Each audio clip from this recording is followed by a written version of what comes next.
Okay. Yes, okay. Sorry.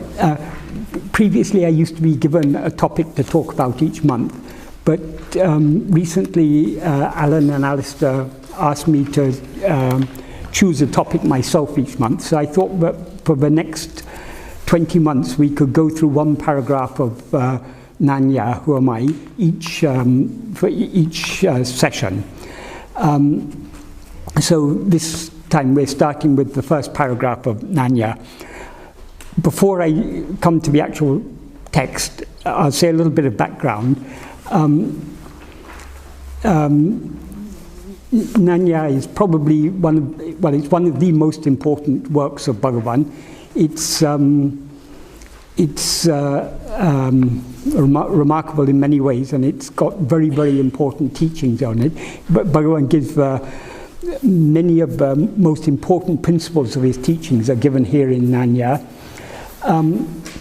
How it came into existence, Shiva Prakashan Pillai, when Bhagavan was very young, about 20, 21, around about the turn of the last century, around 1900, 1901 or 1902, Shiva Prakashan Pillai came to Bhagavan, and at that time Bhagavan wasn't talking very much, so when Shiva Prakashan Pillai asked questions, Bhagavan would sometimes just write on the sand. Sometimes he'd write on the sand. Sometimes Shiva Prakashan Pillai would give him a slate and he'd write on a slate, or sometimes just on pieces of paper. And some of the answers he may have given verbally, but Bhagavan wasn't strictly not talking, but just generally he wasn't talking. And the very first question that Shiva Prakashan Pillai asked Bhagavan was Nāṉ Ār, who am I?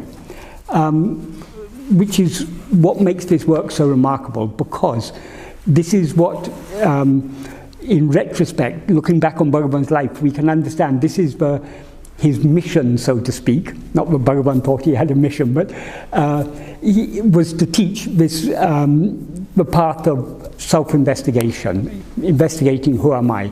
So this question that Shiva Prakashan Pillai asked shows that he was in perfect attunement with his guru, even from the very first meeting. And the quality or the value of the teachings that Bhagavan gives are very much dependent on the questions that are asked. Bhagavan, of his own accord, didn't give any teachings.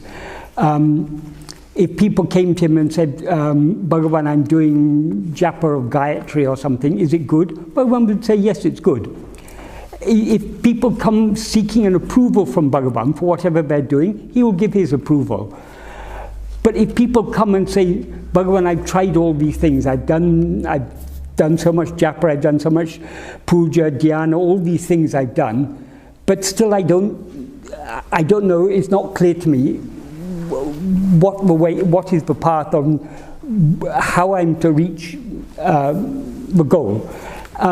Or even before that, what is the goal we should be seeking? Because that's the most important thing, because many people who came to Bhagavan asking questions, their aim wasn't the annihilation of the ego, which according to Bhagavan is the only worthy aim of life. So according to their beliefs, their aim, their desires, their aspirations, Bhagavan would answer their questions.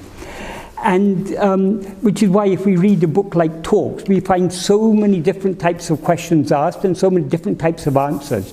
Those answers are generally, some of the answers there are very useful because some useful questions were asked, but a lot of the questions were not so useful. People just asking, why is it said in such and such a text, such and such? But one would explain the perspective from which that text was written and why it was written like that. But that doesn't necessarily mean that's Bhagavan's teachings. But Shiva Prakashan Pillai was one person who was fully attuned to Bhagavan. When he had studied at college, he had studied some Indian philosophy, and he understood that the key question is, who am I? Before we know about anything else, we first have to know what we ourselves are. If we don't know the reality of ourselves, how can we know the reality of anything else? So the question that was burning in his heart was, who am I? And that was the first question he asked Bhagavan. And then he, in subsequent days, weeks, months, he visited Bhagavan quite often. He asked and would ask questions, and he would note down the replies, mostly that Bhagavan had written on the sand or on a slate or something. He kept all those replies in notebooks, and over the next 20 years or so, he would in his own notebook, he would recast them into different forms. That is not actually changing what Bhagavan said, but trying to make the connections between all the various answers that Bhagavan gave. But he was doing this entirely for his own benefit. He had no idea of publishing it. He was also a poet, and out of his love for Bhagavan, he wrote a biography of Bhagavan in Tamil verse called Ramana Charita. This was before any other biography had been written by anyone else. And when his close friends knew about this and they wanted to publish this, in that Ramana Charita, he had actually summarized some of the questions and answers, but some of the answers that Bhagavan had given. But as an appendix, he selected Bhagavan's answers to 13 of his questions, and he published that, and that was included as an appendix in that book. That was the first time people came to know that this treasure was, I mean, most people had no idea that such a treasure was available. So when he published these, that book was published, people immediately asked him, oh, are there any more answers you got from Bhagavan? And so later, 30 question and answer version was published within a year or so. And then in about 1926 or so, Bhagavan himself sat down and decided to write the whole thing as an essay, to make all the connections very clear. And when he wrote the essay, he added one paragraph at the beginning, which is this first paragraph we're going to be talking about today. This wasn't part of the answer that he gave to Shiv Prakashan Pillai, but this is a very fitting introduction to the whole text, because it says very clearly what is the goal and what is the principal means to reach that goal. What he wrote in this paragraph, particularly in the first sentence, is it's very similar to what he had some 10 or 12 years earlier when he was asked to write a Tamil translation of Adi Shankara's Vivekachudamani. He wrote a translation in Tamil prose, and he wrote an Avatarike. That's an introduction to it. And the first sentence of the introduction is what he adapted as this paragraph. So I'll come back to that again a bit later. But so this paragraph, Bhagavan added before the first question, who am I?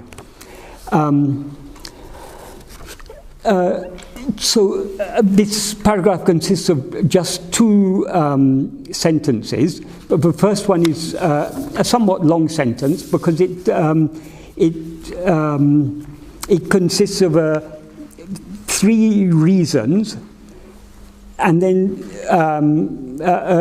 three clauses expressing reasons for what he says in the main clause, and another clause expressing what the purpose is, and then finally the main clause. But I'll start from the main clause because then it'll be clear where everything is leading. The main clause is very simple. Tanne tan aridal vendum. That means oneself knowing oneself is necessary. That is the conclusion of this sentence. And the reasons why are in the clauses that precede it. In the first clause, he says, Sakala jivagalam dukum embadindri epodum sukumai irka virumbadalam. That means, since all living beings want or like to be always happy without what is called misery. That is a thing we can observe in everyone wants to be happy. There's no one who doesn't want to be happy. People may seek happiness in strange places. Some people may, to take an extreme example, some people may be masochists. They may want to inflict pain on themselves, but they do so for their own satisfaction. So ultimately, whatever we do, even if we are very charitable, we always want to try and help other people. Ultimately, the reason why we're doing that is because we don't like to see other people suffering, and we get satisfaction from doing whatever we can to alleviate their suffering. Ultimately, we're all seeking our own happiness. And we find happiness in so many things. When those who are near and dear to us are happy, we are happy. So we seek to take care of those who are near and dear to us, to make their life as happy as possible. We do so many things. Or if we're very greedy and think we'll get happiness from money, we'll try and hoard money. But people, not only people, living beings. Bhagavan says, Sakala Jivagalam. Jiva means all living beings. That's not only human beings, all sentient beings are all seeking happiness, from the smallest ant to the greatest God in heaven. All are seeking happiness. So that the first clause is that everyone is seeking happiness, and we don't want just happiness, we want happiness that is free of misery. Though the word dukkam, the Sanskrit word dukkam, is usually translated as misery or suffering, it means, it has a slightly broader meaning. It's any type of dissatisfaction. We all experience happiness in various forms in this life, but we're never fully satisfied. However comfortable and pleasant our life is, however favorable our circumstances is, however much we're able to fulfill our small desires and get what we want, none of us are satisfied. Dissatisfaction is our very nature. Why we are dissatisfied? As Ramakrishna Paramahamsa said, dissatisfaction is itself a proof that we are Brahman, that we are that supreme Satchidananda. Nothing other than that infinite happiness can satisfy us. So whatever pleasure and whatever pleasurable experiences or pleasant experiences we may have, we're never fully satisfied. We're always looking for something more. If we want money, if we want £1 million, we work hard, we earn £1 million, but then we're not satisfied. We want 10 million, then we want 100 million. That's an example with money. It's the same with everything. Wherever we're seeking happiness, Bhagavan says in one place in Guruvachaka Kavai, the nature of desire is such, but it will make a molehill into Mount Meru before it's attained. That's a very trivial thing, will seem very big before it's attained, and even Mount Meru will appear like a molehill after it's attained. That is, we seek happiness in external things. We think if I have a nicer car, or if I have a bigger house, or if I have more of this, or if I'm better educated, or I have a nicer job, we build these things up as to very, very big goals before we achieve them. Once we achieve them, they don't satisfy us, so we look for something more beyond that. That is the nature of desire. So we're all looking for happiness without misery. That's what he explains in what he states in the first clause. And then in the second clause he says, Yavakum tan idtileye paramapriyam irpadalam. Since everyone has the greatest love only for oneself. That is, we love our parents, our children, our husband, our wife, all our relatives, our friends. We love so many things. But above all these things, we may even have great love for God, but above all these things, what we love most of all is ourself. That is unavoidable. Self-love is our very nature, according to Bhagavan. We cannot avoid loving ourselves. We have, so two things Bhagavan establishes here. We all have love for happiness, and we all have the greatest love for ourselves. Bhagavan says,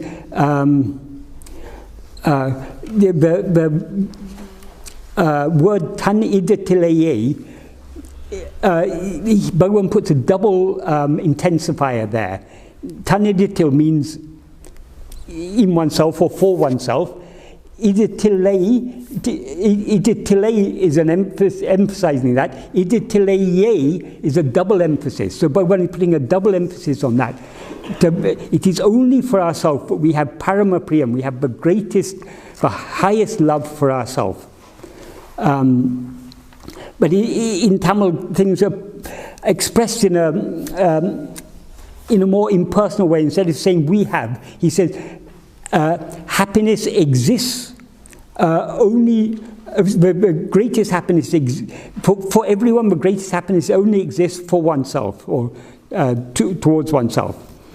And then the third clause, he says, Priyataku sukhame karanam adalalum. That means since happiness alone is the cause for love. That is, we love whatever makes us happy. If someone is always doing things that make us happy, we love that person. But if they turn around and start doing things that causing us trouble, then our love for them wanes. That is the very nature of things. So we all, we love what makes us happy. We dislike what makes us unhappy. That is just the way things are.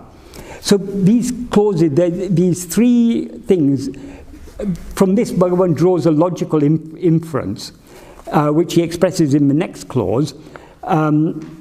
The main part of the next clause is tansubhavamana achukate adeya. That means to attain that happiness, which is tansubhavam, which is one's real nature. So all the clauses leading up to this is justifying this tansubhavamana achukam, the happiness which is one's real nature. Why is it our real nature? Firstly, because we're always seeking happiness. Secondly, because we have the greatest love for ourselves. And thirdly, because happiness alone is the cause of love. So our nature is to seek happiness. Our nature is also to have greatest love for ourselves.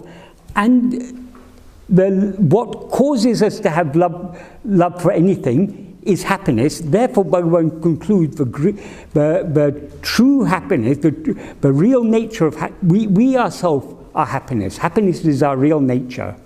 That is the conclusion Bhagavan comes to. And in this clause, there are some two relative clauses within that. That is for tansubhavam, one's real nature. There are two things he adds there. One is nidrail dinam anubhavikam. That is one's real nature, which one experiences every day. Every day. Dinam means every day. Nidrail, in sleep. When we are sleeping, we are separated from everything. The ego subsides, and along with the ego, everything else subsides. We're not aware of any of the things that give us pleasure in the waking state, or any of the things that give us pain in the waking state. We're not aware of any of them. We're separated from everything in sleep, yet we're happy. What can we infer from that? When in sleep we alone exist, we are separated from everything else, and we're happy. That's another reason Bhagavan is giving for that. He's giving experiential evidence to us, but happiness is our real nature. If happiness wasn't our real nature, when everything else goes, we wouldn't be happy in sleep. If misery was our real nature, we'd be miserable in sleep when we're separated from everything else. When we're but our actual experience is when we're separated from everything else, we're happy. So we experience that happiness, which is our real nature, every day in sleep. And he adds another relative clause, which is not for the, which is for the for sleep, manamatra nidrayo, that is sleep in which the mind, which is devoid of a mind, in which the mind doesn't exist. So when the mind comes into existence, everything comes into existence. In the absence of the mind, nothing is there. But what remains is the experience of perfect happiness. So perfect happiness is our real nature. Therefore, what we are all seeking is happiness. So Bhagavan says, to attain that happiness, then he comes to the main clause, Tanne Nāṉ Ār. To attain that happiness, oneself, knowing oneself, is necessary. That is, it is necessary for us to know ourselves. Because if know here doesn't mean knowing as a, like, theoretical knowledge. It means actually, aridal means know in every sense of the word. Here it's used in the sense of actually to experience or to be aware of ourselves. So if we're aware of ourselves as we really are, if we're aware of our real nature, which is happiness, that's a way to attain happiness. We cannot attain happiness in any other way but knowing what we ourselves really are, because we ourselves alone are happiness, as he says later on in Nāṉ Ār. So in this sentence, Bhagavan is giving the logical basis of why the real goal is to know ourselves. He elaborates on this much more in subsequent paragraphs of Nāṉ Ār, but this is the basic introduction. This is what Nāṉ Ār is all about. That is, the whole Nāṉ Ār is about how we can know ourselves, how we can know who we are, what we are, how we can actually experience that. And this is the reason why that is necessary. And then in the second sentence, he says, Adaku, that means for that, Nāna ennum jnana vicharame. Jnana means knowledge. It's like the word arivu in Tamil. It means knowledge or awareness. So jnana vichara is investigating awareness.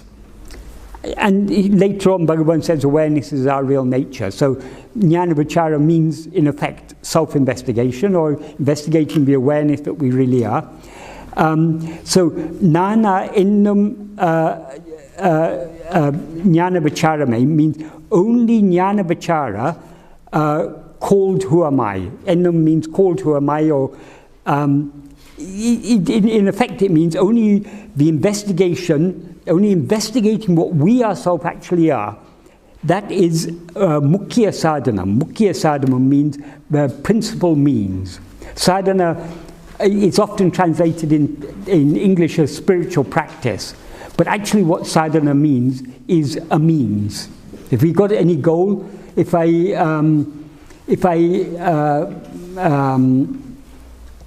want to climb to the top of Mount Everest, the sadhana is to wear lots of warm clothing, have an oxygen cylinder, have tent and all these things, and have some people to help me, and then I can climb up. That's a sadhana. So sadhana means a means. Anything to achieve anything, we need money to live. So going to work every day to earn a wage, that is a sadhana for getting the money that we need to live. So sadhana, though in a spiritual context it means spiritual practice, it actually means means. So the principal means to know oneself and thereby to experience happiness is this investigation, who am I? Because happiness is our real nature, by investigating anything else, we're not going to find happiness. If we need to investigate ourselves, what we ourselves actually are. Why is this necessary? Because though happiness is our real nature, now we are not happy. Because we are not experiencing ourselves as we actually are. Now we experience ourselves as this body, as a person called Michael or whatever. This is not what we actually are, because this body, I'm aware of this body now in this waking state. In dream, I'm not aware of this body. I experience myself as some other body, some mentally projected body. In sleep, I'm aware of myself without being aware of any body at all. So though we now seem to be this body, this person, this is not what we actually are. Our real nature is perfect happiness, according to Bhagavan. So this is a very, very important paragraph, because this, well, it's the perfect introduction to the whole text. Why this text Nāṉ Ār is there? Why Bhagavan talks so much about the means to attain, to know ourselves? It is because we ourselves are happiness. We ourselves are the happiness that we're seeking. So to attain the happiness that we're seeking, all we have to do is to know ourselves. And to know ourselves, we have to investigate ourselves to find out what we actually are. I mentioned earlier that when Bhagavan wrote this paragraph, he actually was summarizing what he had earlier written in the first sentence of his introduction to Vivekachudamani. So since that's a slightly more elaborate, it's slightly more elaborated than this, it's worth comparing the two. As I say, here Bhagavan says very simply in the first clause, since all living beings like to be always happy without what is called misery, he says very, very similar words in Tamil, but it's a more elaborate, I mean, the words in Tamil that Bhagavan wrote are very similar, but it's a more elaborate clause in his introduction to Vivekachudamani because he gives an example there. What he says is that the main part of the clause is Ulahatil ella jivagalum dukumembadindri epodum sukumai irka vendum enna korudalanam. That means since everyone desires that they should be happy without any misery, that in the world, all living beings in the world desire that. But he gives an example there. Tan subhavam alada rogadi gale niki epodum pol sukumai irka vendum. Why, when we have a disease, say we have a headache, why we want to get rid of the headache? If the headache was our real nature, it wouldn't trouble us. But we know having a headache is not natural. There's something, when we have a headache or any ache or pain or something, we know something is wrong. So we want to get rid of that. And only when we get rid of it, we feel happy to get rid of that. So we always want to get rid of what is not our real nature. So, tan subhavam alada, that means which is not one's real nature, rogadi gale, that means diseases and so on. Or things such as diseases, niki, removing, epodum pol, as always, sukumai iraka vendum, just like we always want to be happy, free of diseases and so on, so also we want to be happy, free of misery, because misery is not our real nature. Misery, dissatisfaction, dukkam, that is not our real nature. Our real nature is perfect happiness.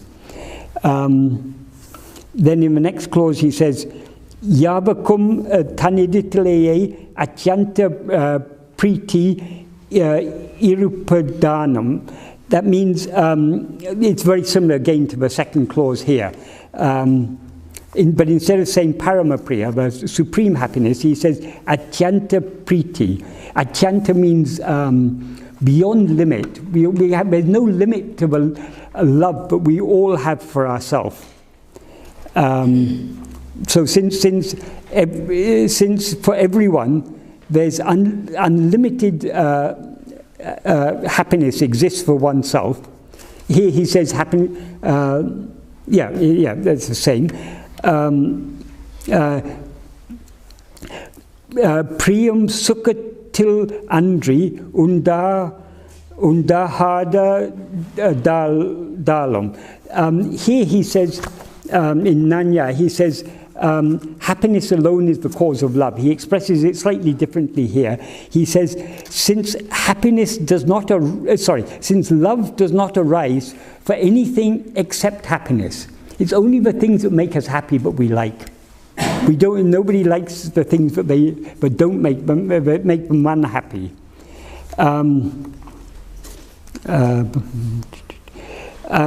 Nidrail ondrum indriye, sukum irakum anubhava dalum.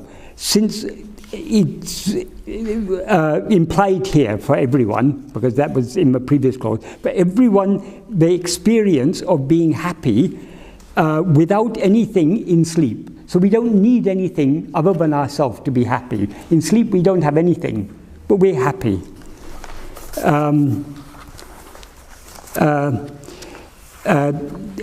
Tanne Ariada Ajnana Taleye. Then here, after this, it goes slightly different to the way he took it here. He says, Tanne Ariada Ajnana Taleye. Only by the ignorance of not knowing oneself, Abara Samsara Til Urandru. That is, we whirl about in this vast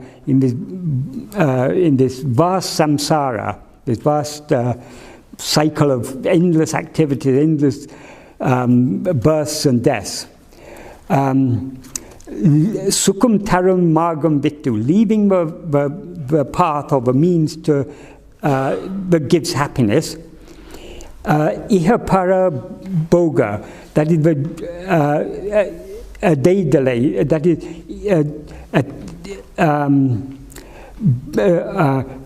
okay. Ikba boga, a day delay, sukhavari, enna, that is believing that achieving the pleasures of iha means this world, para means the next world, so the pleasures of this world or of heaven, believing that attaining these pleasures is the means to happiness. Pravritti kindrana, we engage in extroverted activity. So, as I say, the last part of that sentence is slightly different to what Bhagavan gave here, but the reasons he gives in this sentence are the same reasons that he gives here. So, in the next two sentences in this introduction to Vivekjanmani, the next sentence Bhagavan says, Anal dukamatra sukum kide kira delay. But happiness without misery is not attained. Though we toil in this samsara, seeking happiness in so many different ways, none of us, no living being, achieves happiness without misery. To show the direct path to this, Sakshat Sri Shankara, that is, Sri Shankara here means Shiva himself. Shiva himself took the form of the disguise of Shankara, meaning Adi Shankara, and taught. Then it goes on. Bhagavan gives gives a long sentence summarizing what. Well, he goes on for a couple of pages. The next page is more than a full page, is one sentence, summarizing the contents of Vivekjanmani, but we don't have to go into that now. One other thing I'll just touch on before finishing is in the introduction to Nāṉ Ār, Bhagavan, the very first sentence, he talks about happiness, how we're all seeking happiness.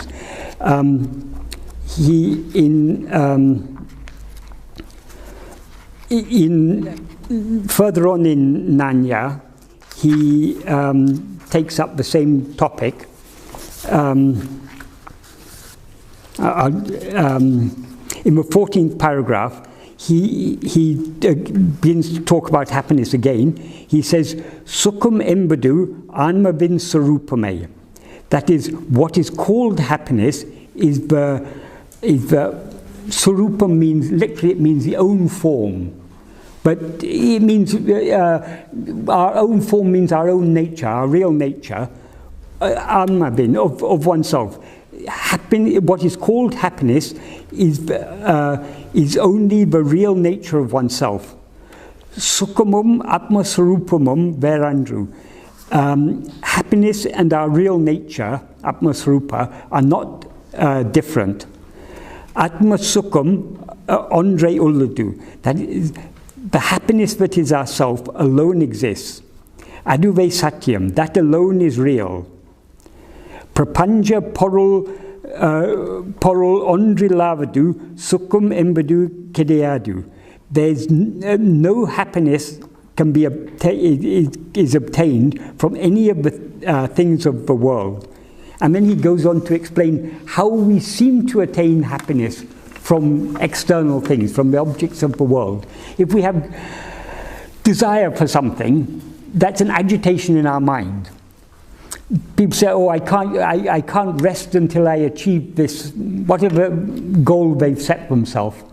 So long as any desire is there in our mind for anything, whether it's for because we're hungry or thirsty, or whether it's because we've got some big ambition or whatever it is, that desire is an agitation in our mind. And the more our mind is agitated, the more it clouds over our real nature, which is happiness.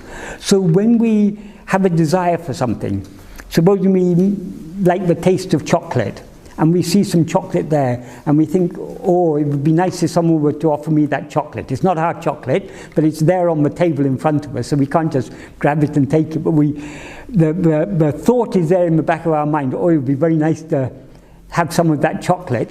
Then if we're offered the chocolate and given it, how tasty this is. We feel some pleasure. That pleasure, we then associate the pleasure we get from that. The pleasure is coming from chocolate, we think. But Bhagavan says that is not the case. What actually happens is the desire that was niggling in the back of our mind is temporarily satisfied, so the agitation in the mind subsides, the mind is less agitated, so the happiness which is our real nature shines forth from within. But we think the happiness is coming from the chocolate, or from the latest model of car, or from a bigger house, or from whatever else we may be desiring in the world. We think we're getting happiness from these things, whereas actually the happiness is coming only from inside us. And Bhagavan gave an analogy about this, which Murugan recorded in Guruvachika Kovai. A dog went to a cremation ground looking for a nice bone, and all the fresh bones had already been taken. So it found one old bone, and it thought, maybe there's still some nice juicy marrow in this bone. Let me chew it and see what I can get from it, because it was so hungry. So it started chewing on the bone, and because it was an old bone with no marrow inside, it started splintering, and it made so many wounds inside the dog's mouth. So after chewing on the bone for some time, the dog dropped the bone and looked at it, and there was blood on the bone. He thought, oh, this is a very, very tasty bone. He licked the blood and went on chewing. And the more it chewed, the more wounds it had, and the more the blood came on the bone. Our seeking happiness outside ourselves is exactly like that. The happiness which is our real nature, we associate, but when we get chocolate, or when we get this, or when we get that, that gives us happiness, we think. The happiness we experience as a result of experiencing external objects that we desire is actually the happiness that is already within us.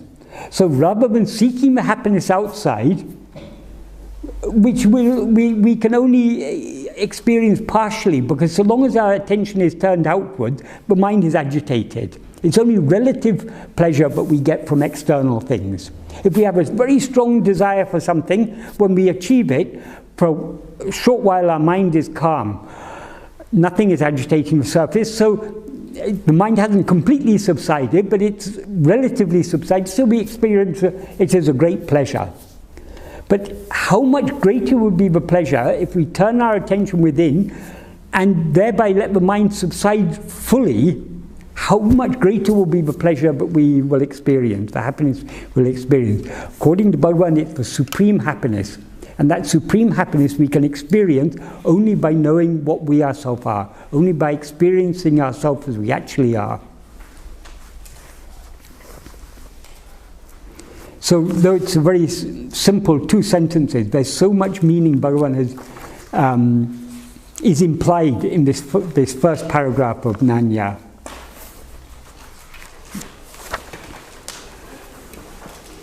And now, for 10 minutes, let us seek it inside ourselves.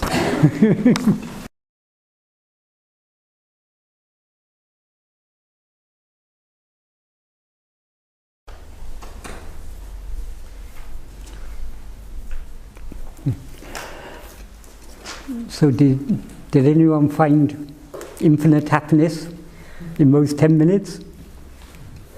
No.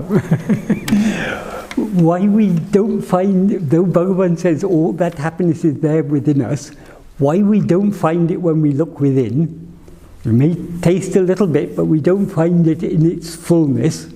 In other words, we don't experience ourselves as we really are, because we still,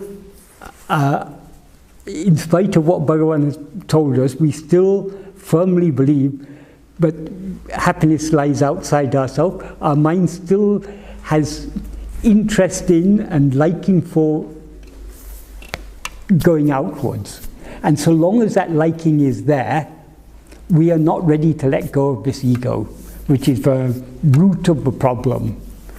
So it is necessary for us to persevere in this practice that Bhagavan taught us until slowly that the taste for going outwards will decrease, and correspondingly the taste or the love to go within will increase.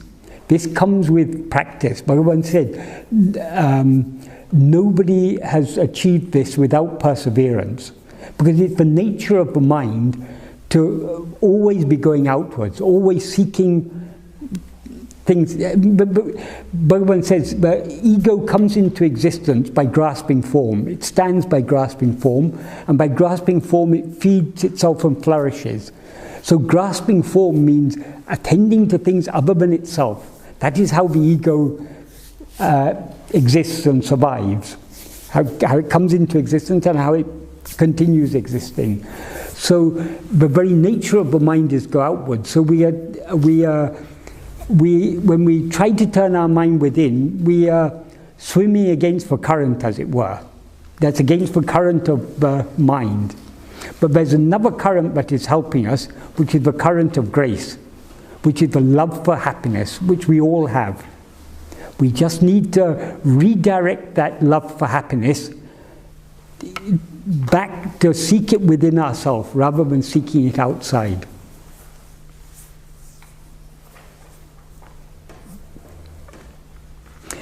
And one thing I forgot to mention here, you'll see the last, or most of the last sentence, apart from the first word, is in bold type. That is Bhagavan himself put, when it was first printed, Bhagavan underlined it when he wrote it in manuscript, and he instructed that it should be printed in bold type.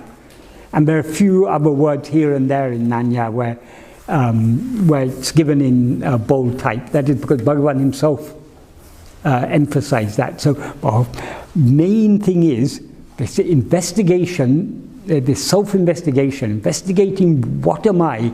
That is the principal means to attain happiness. That is what Bhagavan is emphasizing there. Can I just seek a point of clarification? Yes. Did you say that Bhagavan said the ego comes into existence? Yes.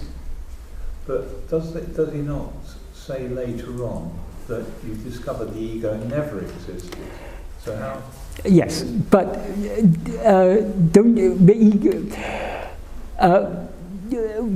Bhagavan leaves a lot of things for us to understand.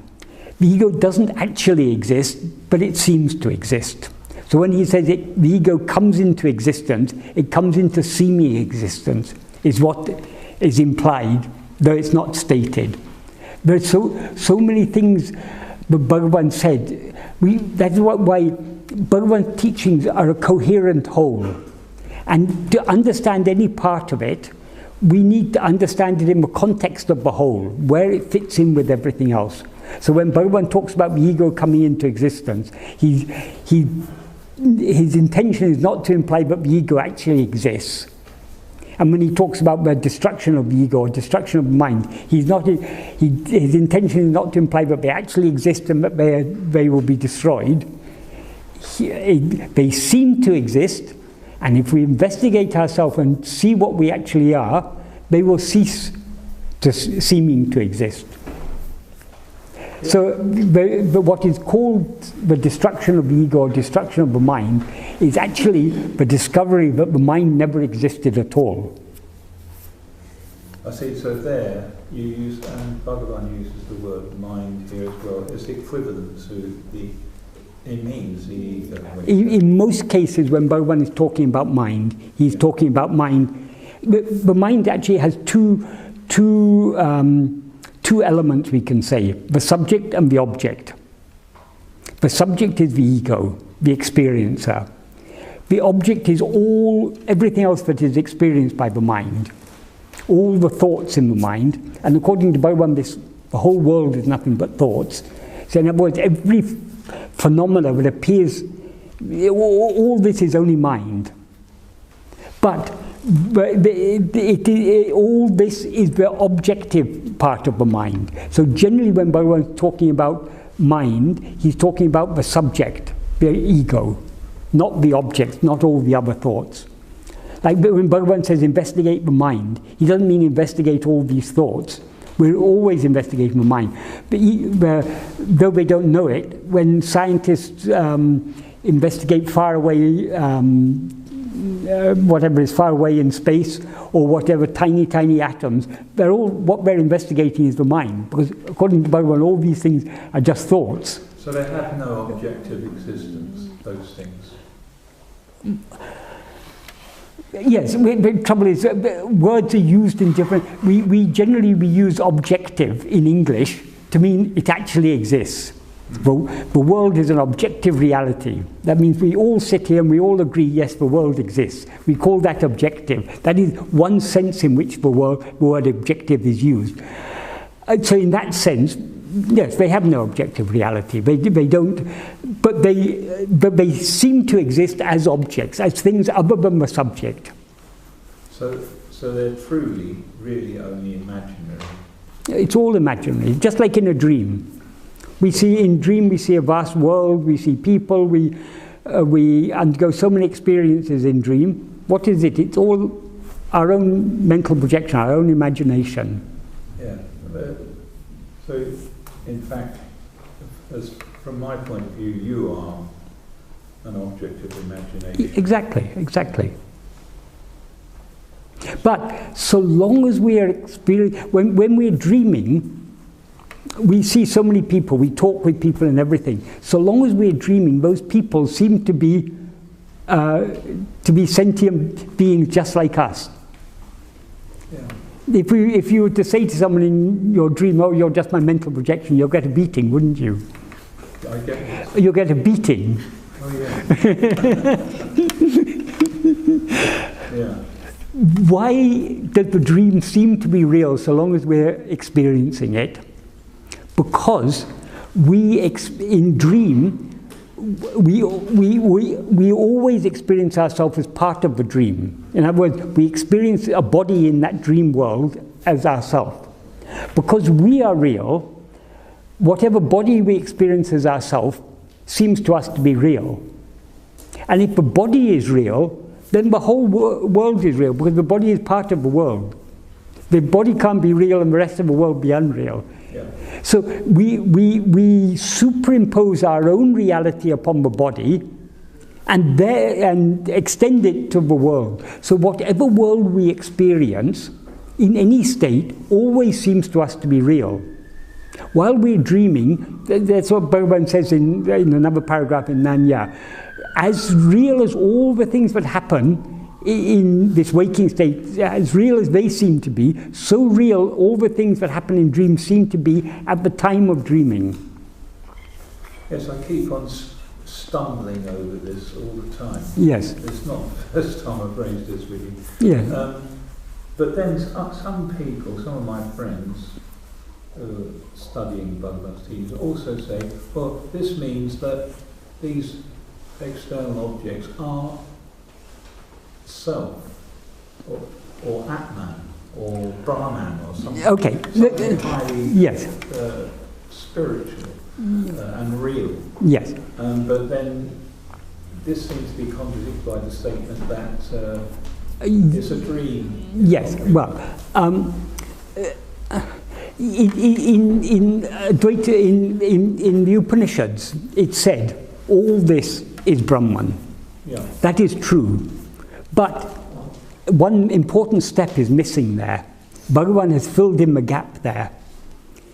Bhagavan says in verse 26 of Ulladu, he says, if the ego comes into existence, everything comes into existence. If the ego doesn't exist, everything doesn't exist. The ego itself is everything. So all this is ego. That is, the expansion of the ego is all the other thoughts. What is this ego? If we investigate this ego, we will find only Brahman. Just like if you look carefully at the snake, you see that it's only a rope. If we look carefully at this ego, we'll see that it's only Brahman. Since this ego is Brahman, everything that it's projected is also Brahman. But so long as we see all this, we don't see Brahman.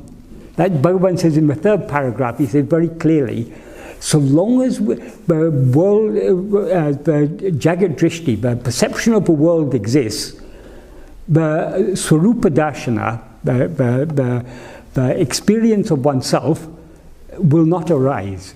We cannot experience Brahman or ourself as we actually are, so long as we experience anything other than ourself. Because all this is only Brahman. Is Brahman God? Yes, you can say that, but it's Brahman is it's a as a concept, it's referring to God in the most abstract sense, but not God as a person, but God as the ultimate reality, and you are that.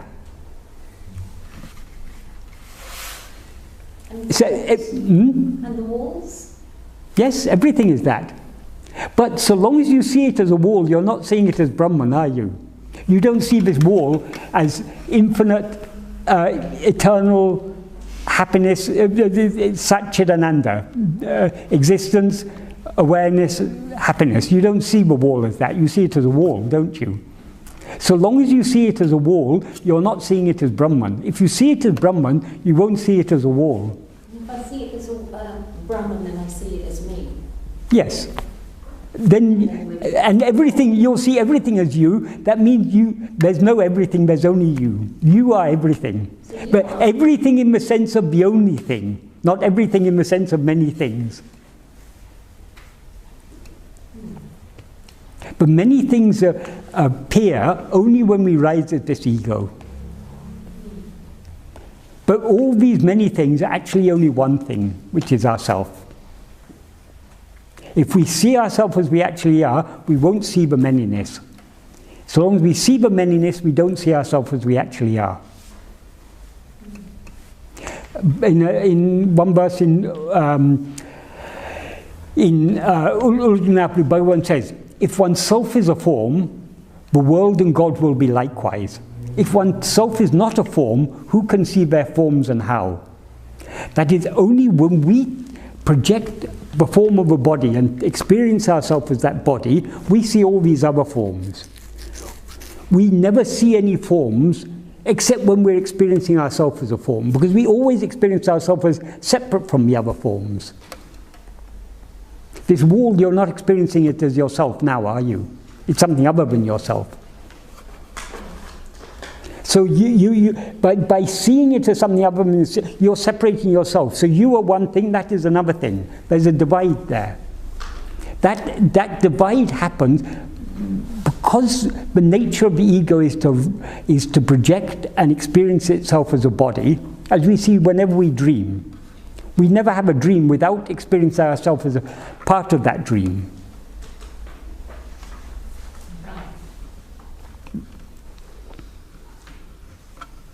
So you are me. Yes.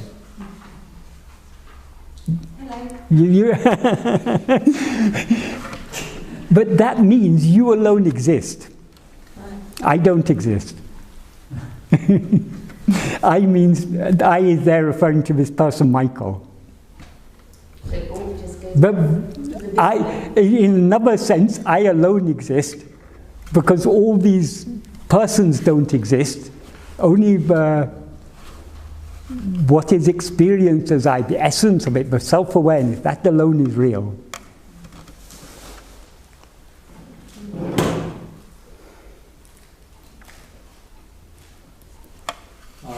In these few sentences, we were talking about happiness Yes, and the who am I?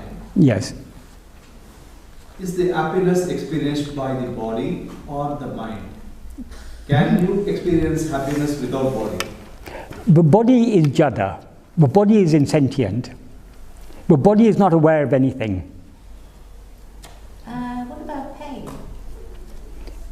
The body isn't experiencing pain, you're experiencing pain. You think the body is experiencing pain because you think the body is yourself. The body, what is happening in the body, it's simply some electrochemical signals are being sent from one part of the body up into the brain, and some things are happening. If we view it from just a purely physical perspective, that's all that's happening. It's just signals. Why should some electrochemical signals be experienced by us as pleasure and others be experienced by us as pain? It's not, the body is not experiencing anything. It's we who are experiencing it. So which means the mind is experiencing Yes. pleasure and pain. But the mind always experiences itself as a body. So when it experiences pleasure and pain, it feels Michael, I am experiencing. What is Michael? Michael's the name of a body, isn't it? So that's why it's called Chit Jada Granthi. The Jada and the Chit are so much entangled. That is the ego. We have to now unravel that knot. We have to separate the awareness from what is Jada. And the only way to separate, when we allow the ego to rise, it always grasps the Jada, the forms. So only by attending to ourselves, by attending only to the awareness, only by being attentively self-aware, we can separate ourselves from everything else. That's why in I think verse 29 of Uludunapdu, when Bhagavan made it into the Kali Vemba version, he said, I think Pinnum Pol Tiendu Udulum, leaving the body as like a corpse. How, when our body is dead, will we be aware of it? No, we're aware of it only so long as we're aware of it, the body seems to be alive. So when the body is dead, we'll be totally unaware of it. So also, our attention should be focused on ourselves. We should go within so much, but we are completely unaware of the body, unaware of everything other than ourselves. Then only we will be aware of ourselves as we actually are. That is why a very, very pure and subtle mind is necessary. And the way to purify and refine the mind and make it fit for this path of vichara is to practice the path of vichara. And how do you do that? How do you do that?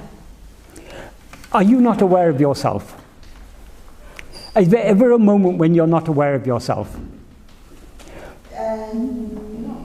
Yeah, whatever else we're aware of, we're always aware of, I am aware of it.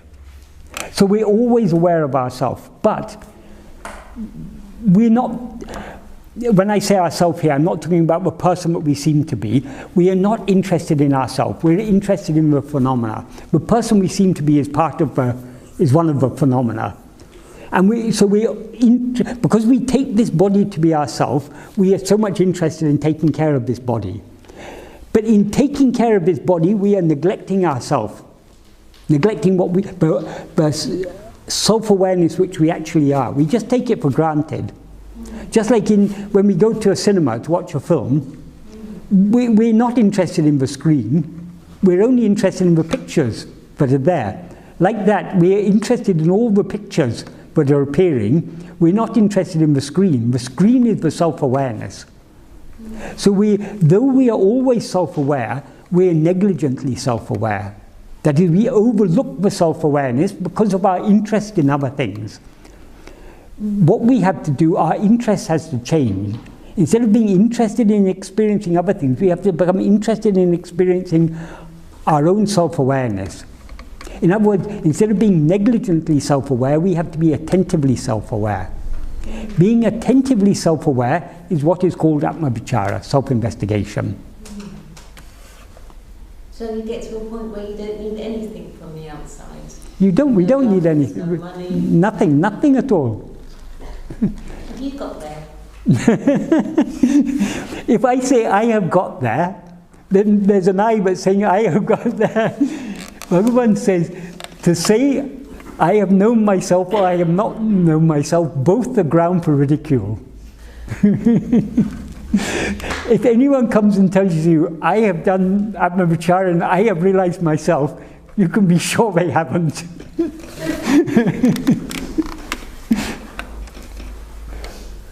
I seem to remember some of Sri Ramana's teachers talking about trying to get back to what he called the I thought. Yes. And he seemed to associate that. There seemed to be a link between what he called the I thought and what he also calls the heart. But not the heart in the but the heart is almost like an energetic. The term actually Bhagavan used in Tamil is Nāṉ Ār Ninevu. That means the thought called I. And he said elsewhere he uses that term quite a lot in Who Am I? And in one place he says Aduvaya Ahankaram, that itself is the ego. So what Bhagavan means when he talks about the thought called I is the ego. But why he emphasizes that it's a thought, but pure self-awareness is not a thought. But the ego is the adjunct-bound self-awareness. The self-awareness that is aware of itself as I am, instead of being aware of itself just as I am or I am I, it's aware of itself as I am this body. That is a thought, because the body is a projection. So when the self-awareness gets mixed up and entangled with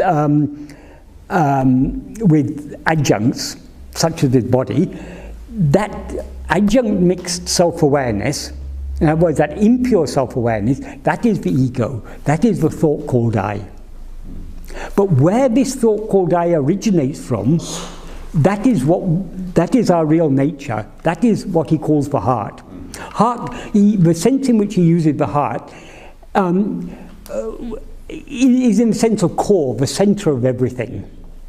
Because the center of the ego, what the essence of the ego, is just self-awareness. But when self-awareness remains as pure self-awareness, that is not ego. When there's a seeming rising and a grasping of phenomena, firstly, the first phenomena that it grasps is a body. And then through the body it projects all these things.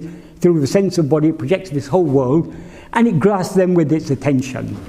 So this awareness, I am this body, that is the thought called I. That is the ego. And would you say that you need to actually try and get back to that original I thought? It's not getting back to it. We are the I thought, but instead of allowing this I thought, ourself, this ego, to attend to other things, we should attend to ourself.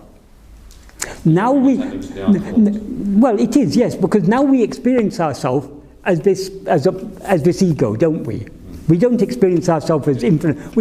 Our awareness of ourselves is somehow a finite self-awareness. We experience ourselves within limits. There's self and other. So long as there's self and other, the self that is other than the other things, that is the ego. That is the thought called I. the nature of the ego, it rises by grasping other things. Grasping means the ego, Bhagavan calls the ego a formless phantom. So it doesn't have hands or to grasp anything, it grasps in its awareness. So by being aware of anything other than ourselves, of any forms, any phenomena, that is what Bhagavan calls grasping form. So long as we are aware of any form, any phenomena, we are feeding the ego. The way to undermine the ego is to turn our attention away from all phenomena back towards ourselves. Now we experience ourselves as the ego, so sometimes people would ask Bhagavan, in self-inquiry, what is the I we are investigating? Is it the ego or is it the Atman? Is it the real self? Bhagavan would say it's the ego. Why is that? If supposing you're walking with Bhagavan in the evening along a path and you see a snake there, Bhagavan knows very well it's not a snake, it's a rope. But you're afraid because you see it's a snake. Bhagavan says, look at it very carefully. It's only a rope. Then you say, Bhagavan, I don't see any rope, I see only a snake. Okay, then look carefully at the snake. If you look carefully at the snake, what do you see? A rope. So the ego is nothing but Brahman, but the heart. But so long as we allow our attention to go outwards, it seems to be separate. Yeah. When we turn our attention back towards ourselves, focus all our attention on ourselves, the nature of the ego, it subsides, it dissolves. Because the ego seems to exist. Ego is a formless phantom. It actually has no existence whatsoever. It seems to exist only when we're looking elsewhere. In order to get in touch with that I thought, or the original point of it's not. Do you need to get in touch with what Sri Ramana called the heart? When Bhagavan talked about the heart, this thing about the heart on the right-hand side, that has no spiritual significance whatsoever. The reason Bhagavan specified that point, there were some people among Bhagavan's devotees who were not really following, who were not really, their aim was not the annihilation of the ego. Their aim was through mantra japa and everything to acquire powers. Right. So can I just finish this quickly? Yes. Okay. Okay. Their aim was to acquire power. They wasn't to annihilate their ego, and so they were very interested in yoga and tantra and all these sort of things. So in yoga, it talks about the different chakras, the places in the body and everything, because yoga is very body-centered. So when Bhagavan talks about the heart, they used to ask Bhagavan, where in the body is the heart? Bhagavan would say, you are the heart. He would try to get them to see, but the heart is not anything, is not what their conception of it. But they adamantly refused, and they kept on saying, well, is it the Anahata chakra, or is it here, or is it there? And Bhagavan eventually said, the heart is 2 digits to the right from the center of the chest. That is, okay, that is, when we experience a body, we all now experience a body as I. Bhagavan gave an example. If a schoolboy says, I'll run and fetch a newspaper, he doesn't point at his legs and do it. He says, I'll run and fetch a newspaper. If he says, if someone asks, who did the sum correctly? I did it correctly. He doesn't say, I did it correctly. We have a natural tendency to point here, and we can see it sometimes. Supposing you're walking along the road and suddenly a car comes behind you and honks its horn. You feel a slight shock, don't you? You will feel something here. Because this is our sense of self in the body is centered here.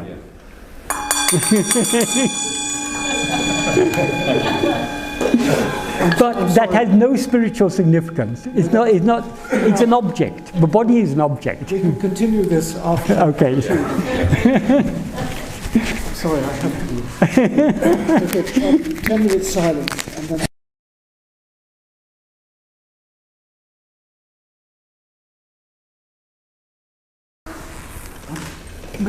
you something, Michael. I mean, the first paragraph that we went through, the first half, was the main thrust of it is that there's nothing worth happening outside nothing worth having outside oneself. Yes. I mean, there's no happiness to be had in acquiring things or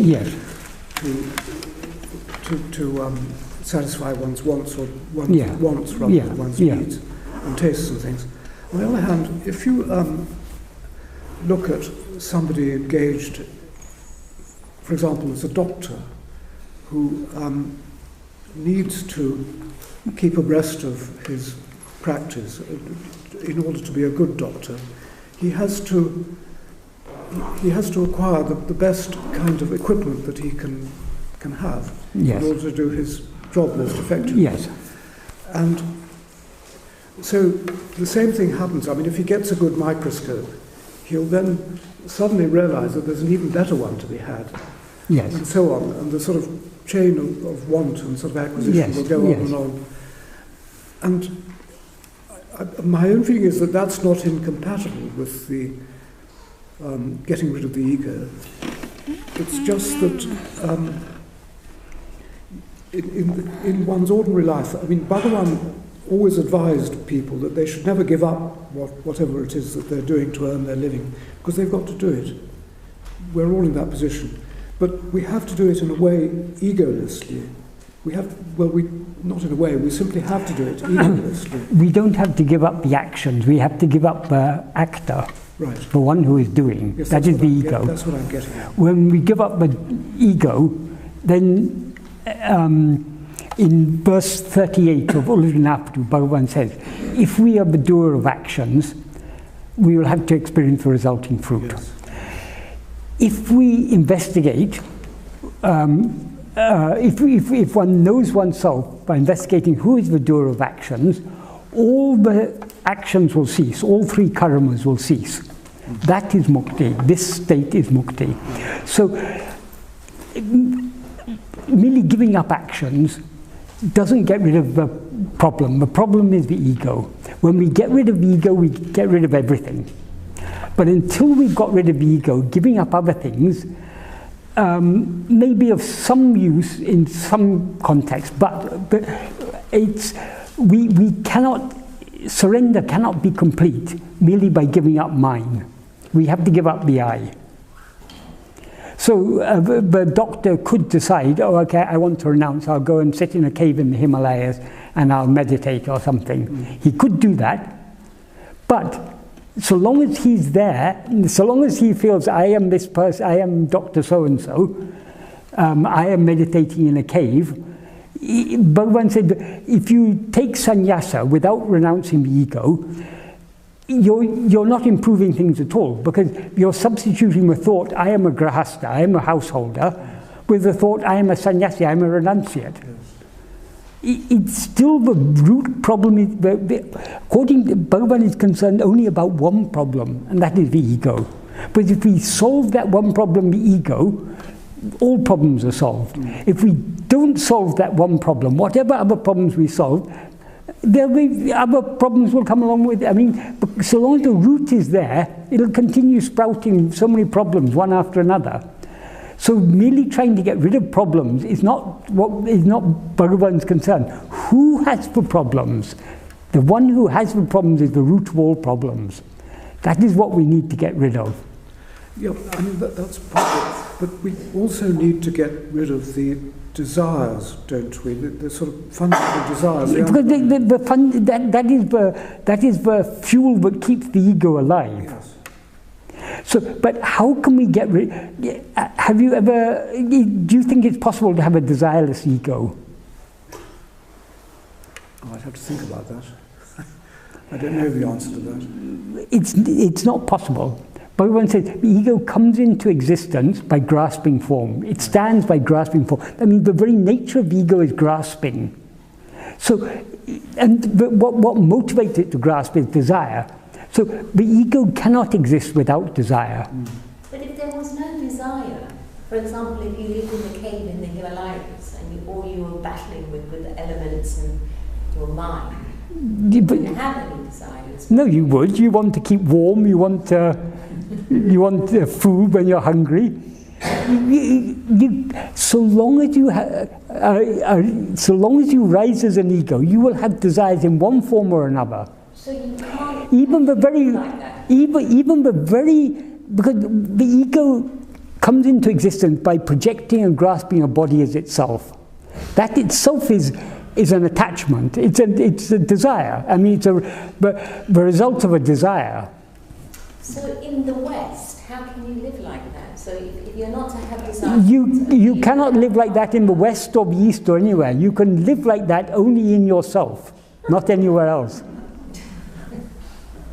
Okay, So long as we allow our mind to come outwards, we are caught up in desire. That's why it's called samsara, endless activity. Right. So one is supposed to renounce all, partner, money? No, you have to renounce only one thing. Renounce the ego, that is renouncing all. Whatever else you renounce is I don't say it's of no use. I mean, certain things is better to renounce. Like if we've got bad habits, if we've got very strong desires, we should try and renounce it. But by giving up our desires and things, we can do so only to a limited extent. We cannot be completely desireless until we are egoless. When we're egoless, then there's no one to be desireless.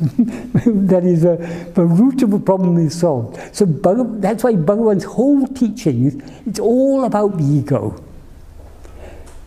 Bhagavan is a great doctor. He's not interested in the symptoms of our disease. He's interested in the root cause of our disease. He has correctly diagnosed the root cause of our disease is the ego. Which causes suffering. Yeah. In Christianity, it said the problem is sin, original sin. Who has original sin? In Buddhism, they say the problem is desire. But who has desire? In Advaita philosophy, they say the problem is avidya, ignorance. But who is ignorant? So the root of all the problem, the root of sin, the root of desire, the root of ignorance, the root of everything is the ego. Until we get rid of the ego, we cannot free ourselves from ignorance, we cannot free ourselves from desire, we cannot free ourselves from so-called original sin. In fact, Bhagavan said, original sin is nothing but the ego. Ignorance is nothing but the ego. That must take a lifetime. It takes a moment to see yourself. If you want to see the sun, how long does it take? I mean, assuming it's daytime, you just have to look up in the sky, don't you? Right. To see yourself, I mean, at least the sun is far away and sometimes it's covered by clouds and then night comes and everything. But you yourself, you're always there, always shining very clearly. All you need to do is look at yourself and the problem's over. Why it takes a lifetime, or maybe many lifetimes, is because we're not yet ready to let go. We still want to cling. So all the spiritual practice is all ultimately aimed at finally letting go. We can say it's a training in letting go.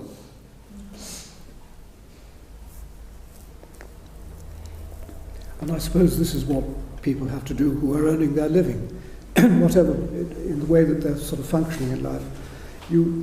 Part of self-inquiry is constantly taking advantage of opportunities to let go of one's ego. Constantly. Every moment in our life, the ego is asserting itself in one way or another. Even if we seem to be outwardly a very humble person, still the ego, every thought that rises in our mind, it rises, who is thinking that? It's the ego. So the ego is, so long as the ego is present there, I mean, whatever you mention, the cause of it is the ego. Yeah. That is the first cause. When do you come to know when there is no ego? When you are egoless? You don't come to know. Sadhuam wrote one of Sadhuam's work is Sri Ramana Sahasram. It's 1,000 verses praying for jnana. And in one of the verses towards the end, he says, did I see or did I not see? Did I live or am I dead? I don't know, only you know. Who knows it is mindless? Brahman doesn't know, because Brahman didn't know there was a mind in the first place. I think Bhagavan says the same thing. Yes. If you are going to go to the root cause of I, yes, then you will come to know who is going to have a mind or who is not having a mind. So it is, yes. when you search for it, you know. Tedinal autum. Mindless also you do not know. Yeah, tedinal autum pidicum. But what will disappear if you search for it is the ego. It's the ego who now says there is an ego. When the ego searches for itself and disappears, then who is there to say there's no ego? Brahman was never aware of the ego in the first place. That's why Bhagavan says it's a matter of ridicule to say I have known myself or I have not known myself. Both are equally ridiculous. Because when you, Bhagavan said beautifully in Aranatya Ashtakam,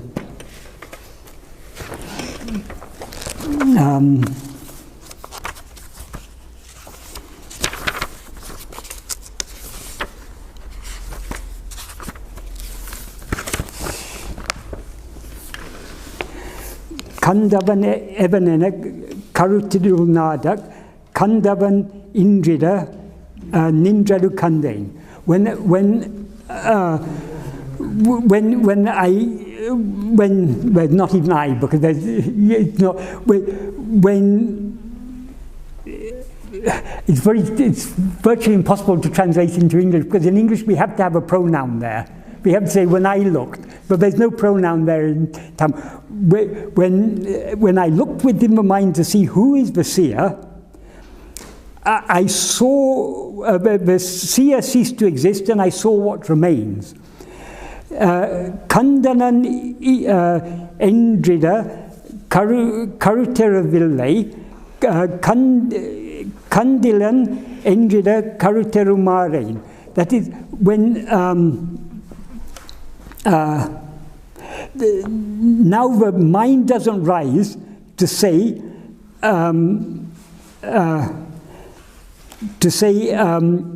I saw. How can it rise to say I haven't seen?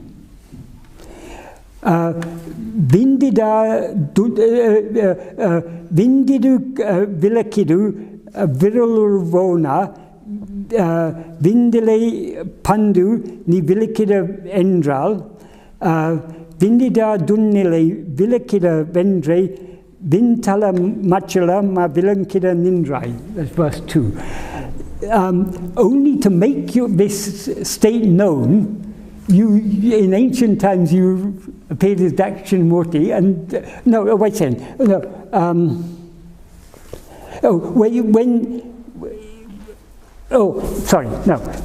In order to make this known,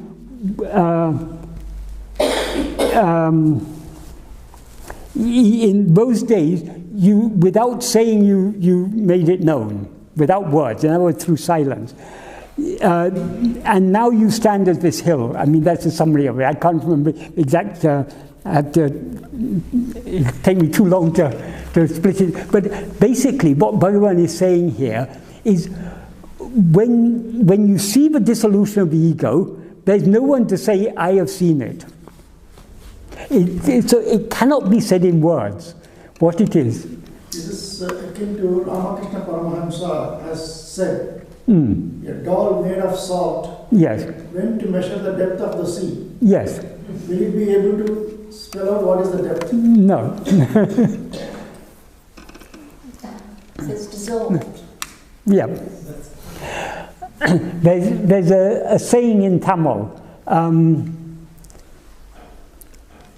Kandava vindale, vindava kandale. Those who have seen do not say. Those who say have not seen. Those four are Tamils. They're having a pronunciation.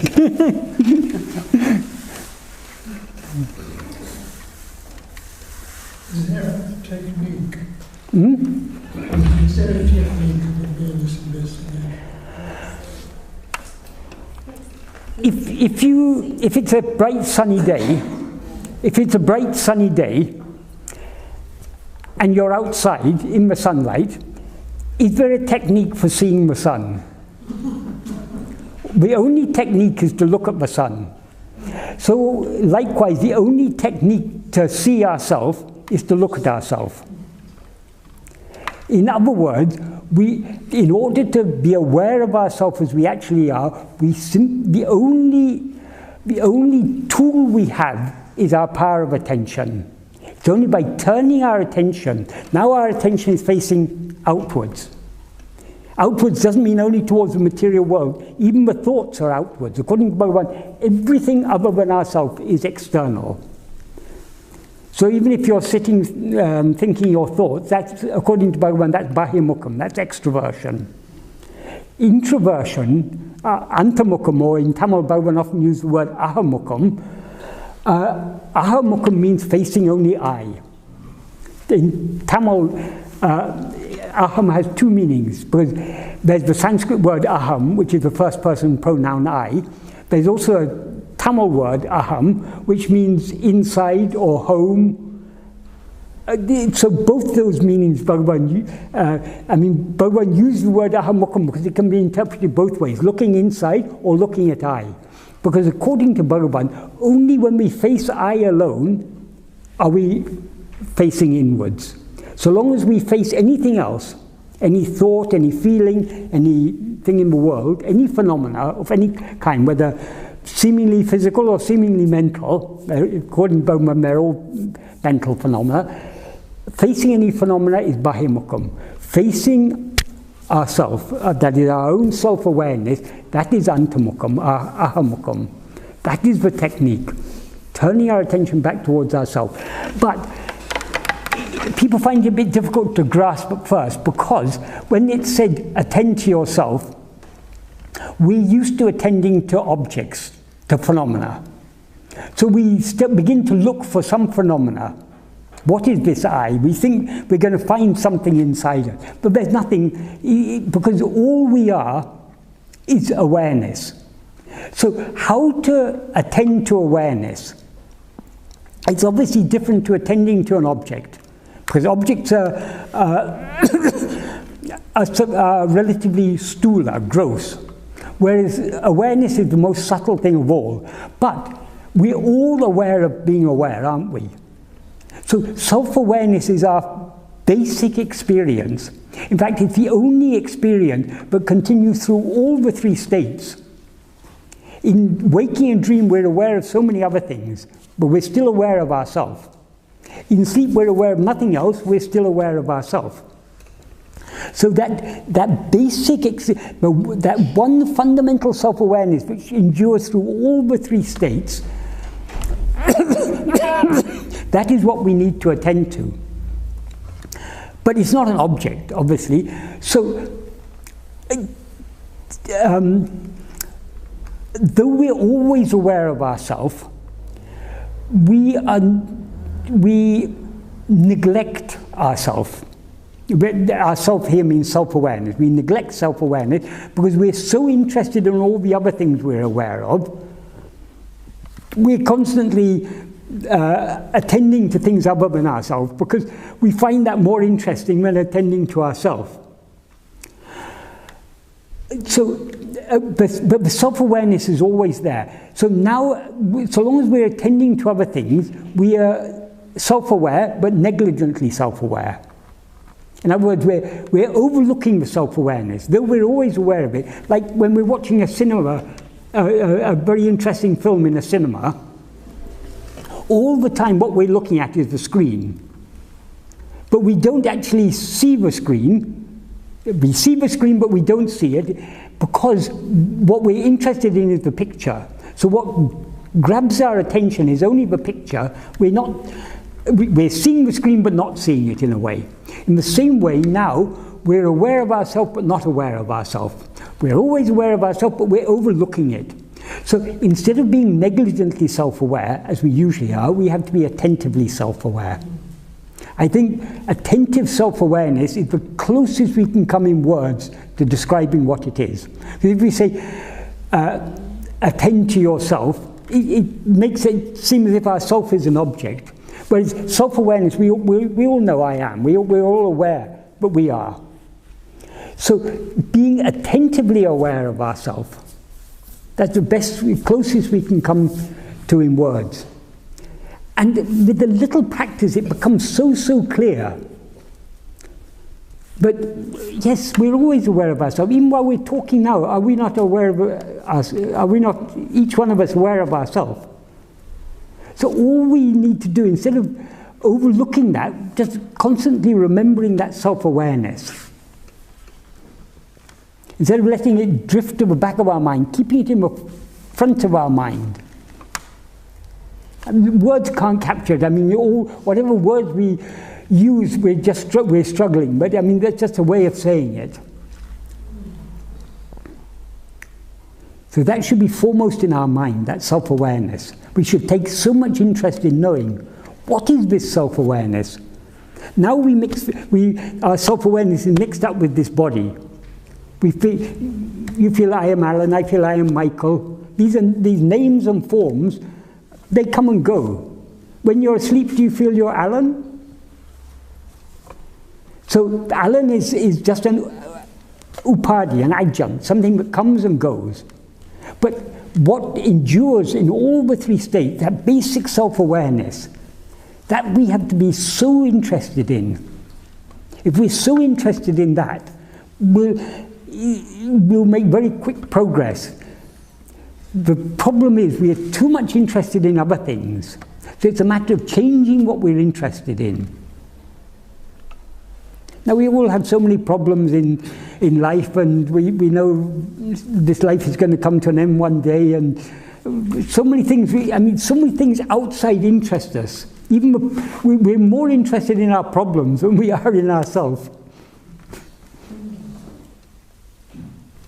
So we have to take interest in, what is this I? Who am I? That is helpful. Sorry? That is helpful. Okay, good. But I mean, it's very difficult to say it in words, but it's only when we try to put it into practice that it becomes clear. How do you put it into practice? That's just what I've been trying to say. Are you not aware of yourself? Yes. But though you're aware of yourself, do you take interest in your self-awareness? Yes. You do? I think so, yeah. Okay, but more interest you can take in it, the better. The problem is we're too much interested, generally, I mean, maybe you're more advanced than I am, but I mean, generally we're too much interested in other things. Whatever else is there, whatever we take interest in, they're just transient phenomena. Whatever big problems we face in life, it's all transient. It comes and it goes. We don't experience, we may be facing all sorts of problems at the moment in our life, but when we go to sleep, where are the problems? They vanish. They come back again when we wake up, but they're there only in this state. So all these, and this is, according to Bhagavad, this is just a dream. So none of the problems we face need concern us. Nothing in this world need concern us. All we need be concerned about is that self-awareness. What is this self-awareness? Now we've got a confused understanding, a confused impression of our self-awareness, because our self-awareness is mixed with this awareness of the body. So we take this body to be ourself. So we need to separate these. So only by being attentively self-aware, focusing our interest and attention only on the fundamental self-awareness, not the body awareness, but the self-awareness. Right. It's a little bit unfair of the higher power, don't you think? To make it so uninteresting that we find it very difficult to... Are you not interested in being happy? Well, Of course we're interested in being happy.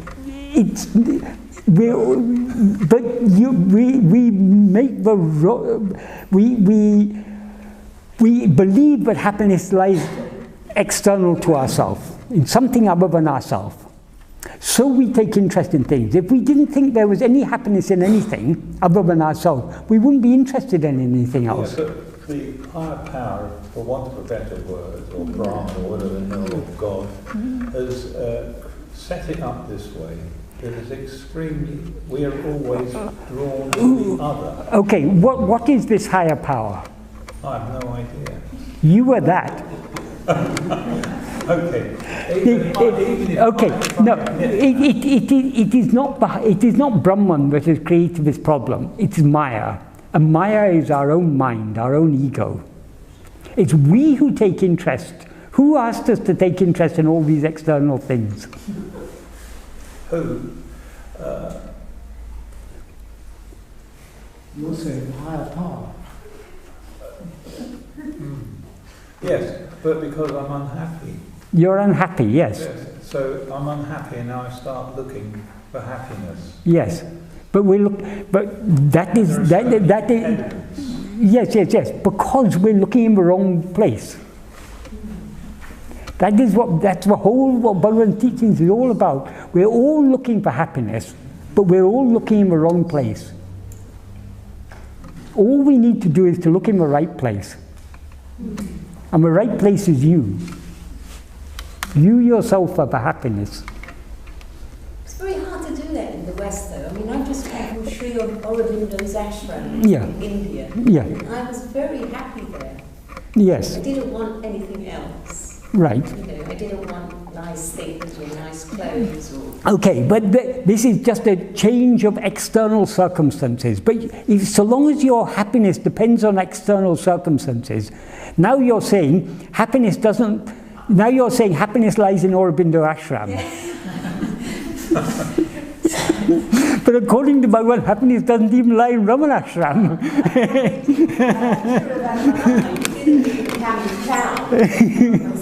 Yeah. Happiness lies within you. You yourself are happiness. Because when you were in Aurobindo ashram, you probably had less things concerning you at that time. Your mind was relatively calm, so you were happy. Yeah. When you come back here, there's so many problems, aren't there? but even there were problems of one sort or another. Mind. Yes. Still troubling. Yeah, exactly. So mind, the only trouble is the mind. Even here in London, but all the troubles you're facing is your own mind. Oh, absolutely. So we can't rely on external circumstances.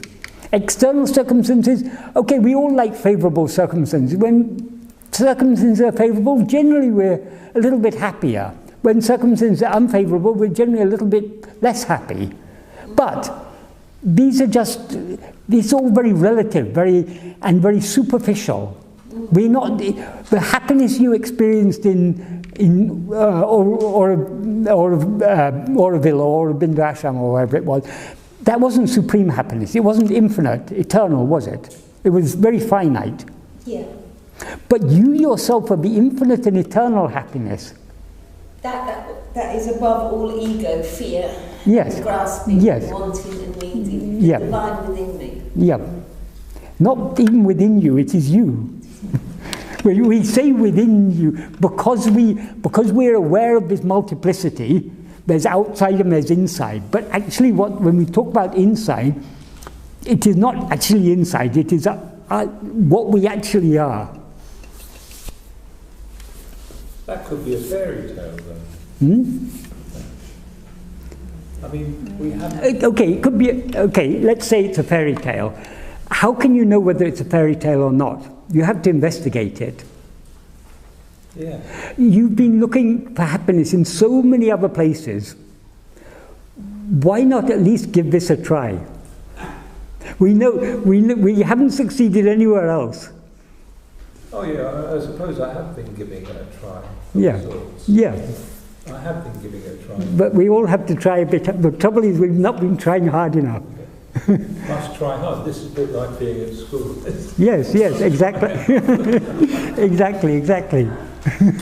The central thing seems to be, as you say, to shift one's interest to this central. Exactly. Quest. It's all a matter of interest. Yeah.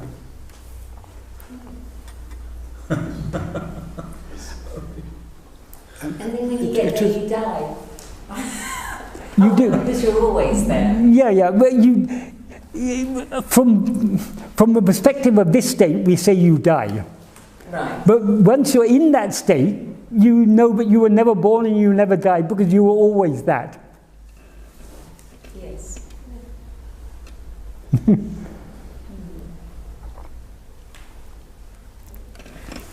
Michael, it's not the ego inequalities in the society that causes you to seek for self-recognition or recognition from others, and then that causes you disappointment, and when you are disappointed, you lose interest, you look for another area where you are recognized for your body, mind, your action, or anything. People look for recognition. Is that the root cause that first someone has to get rid of to practice?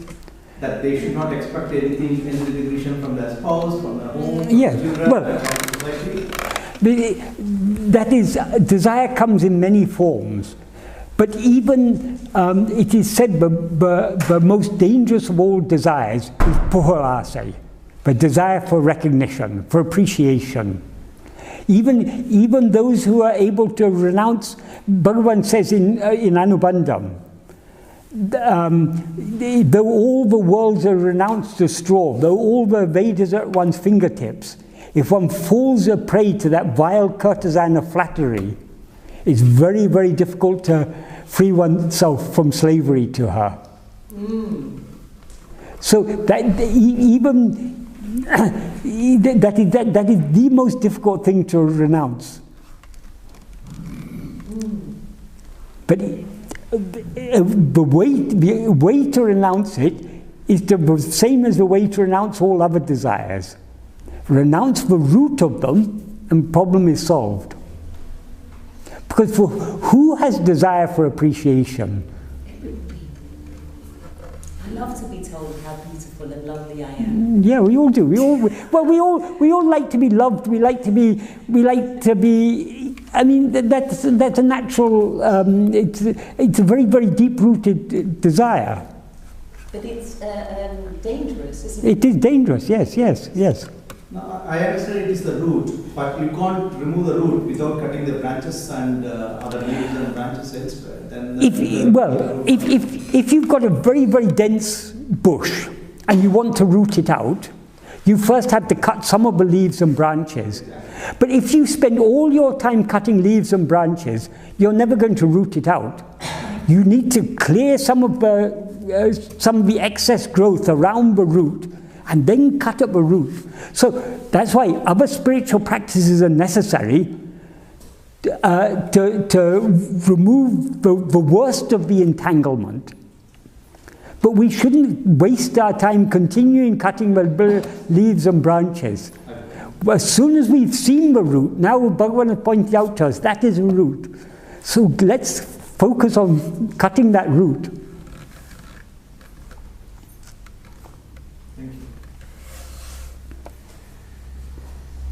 Apart from the desire for recognition, which is one of the biggest things to me, the other main thing is to get rid of is sex, isn't it?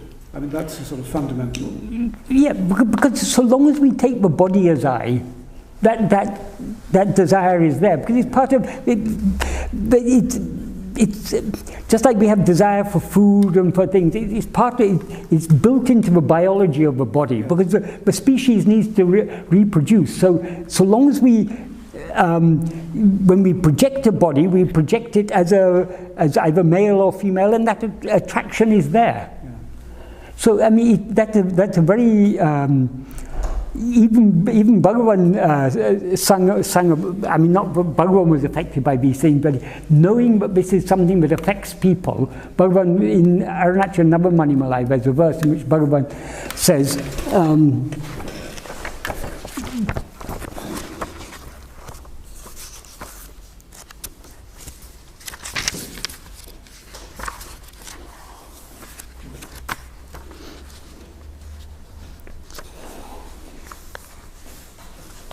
in verse 6 of Arunachal Navamani Malai, Karmari Indrani, Ambaral Indrani, that is, you're always called Karmari. Karma means desire generally, but it specifically means that carnal desire, the sexual desire. So Karmari is the killer of karma. So Arunachala Shiva is praised by his devotees as Karmari. And Bhagavan is basically what Bhagavan says here, is that really fitting to you? If this karma can enter the heart of one who is taking refuge at your feet, how are you worthy of this name, karma? So, I mean, Bhagavan wrote this verse, I don't know under what circumstances, because this Navamani Malai is verses Bhagavan wrote in different occasions. I would imagine someone was facing some problems and Bhagavan would have written this verse for them. But it's applicable to all of us. But it's basically Bhagavan is praying for, but how to get rid of this sexual desire? The only way is to get rid of the ego. Because so long as we take a body as I, that even there may be times in our life when that doesn't seem to be a big problem. But we can never be sure that we have conquered that. Because it's there in seed form and it can sprout its ugly head at any time. There's a story about in some Purana about Narada. Narada was a great devotee of Vishnu. And he, at one point, a slight ego rose in him. He thought, I have gone beyond this lust. I no longer feel affected by these things. So he was very happy with himself. But and this was known to Vishnu. So Vishnu, I can't remember the details of the story, but anyway, Vishnu brought a seductress into his life and he fell for her, even though he still... So the point of that story is nobody can be said to have conquered this sexual desire until they have conquered the ego. So long as the ego is there, that is there in us in seed form.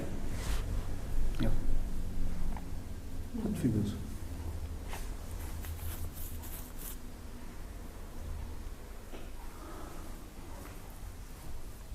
That's why Bhagavan...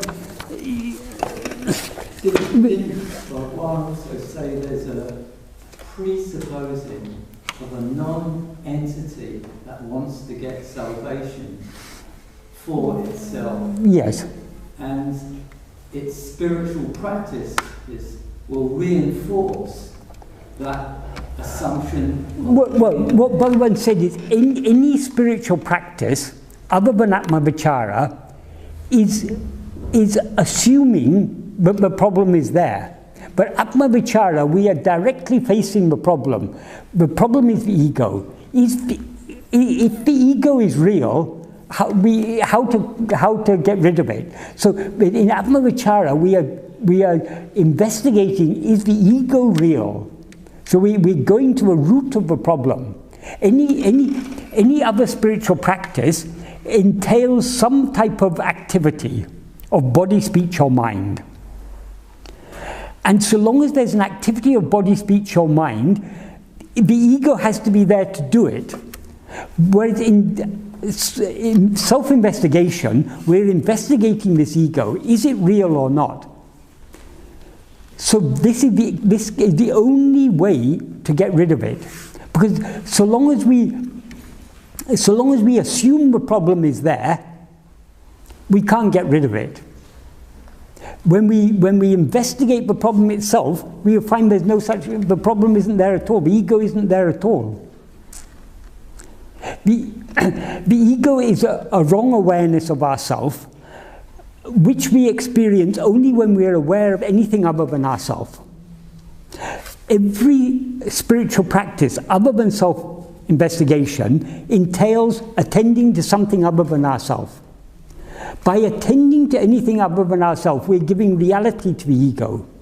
Only when we attend to the ego, we undermine that reality, because the ego is a formless phantom. It seems to exist only when it's looking at other things. When it looks at itself, there's nothing there. So that is the only way to get rid of it.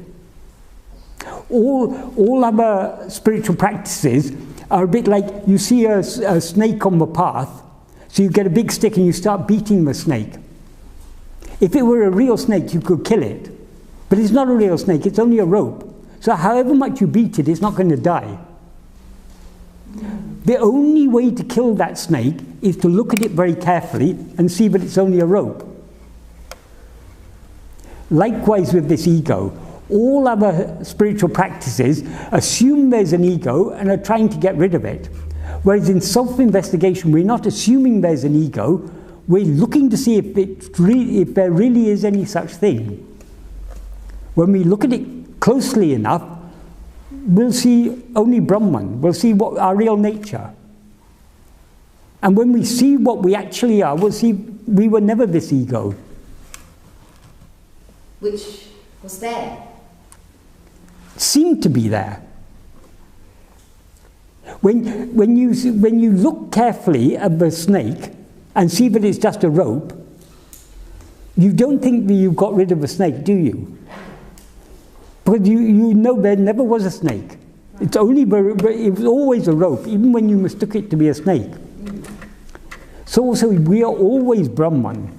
We're always that infinite self-awareness.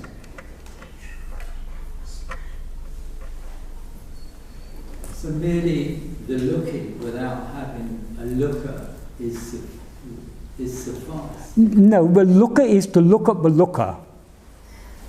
Now the looker is always looking at other things. So long as the looker looks at other things, the looker seems to be a looker.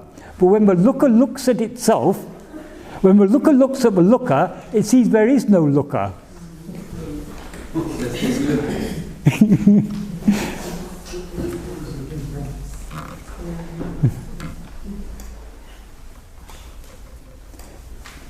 So long as we look at objects, we seem to be a subject. But when we look at the subject dissolves, and what remains is just pure self-awareness.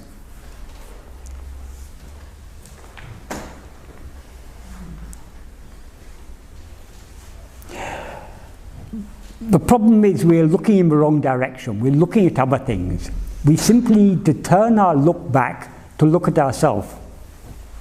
And when we look at ourselves and see what we actually are, then the ego is dissolved, because the ego is not what we actually are. It's what we seem to be when we look at other things.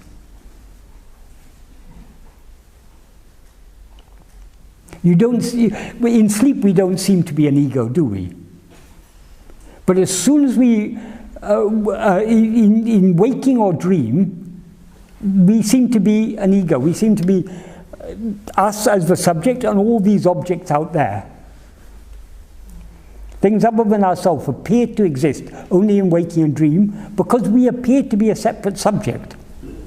But in sleep, we're not aware of either subject or object. We're just aware of ourselves.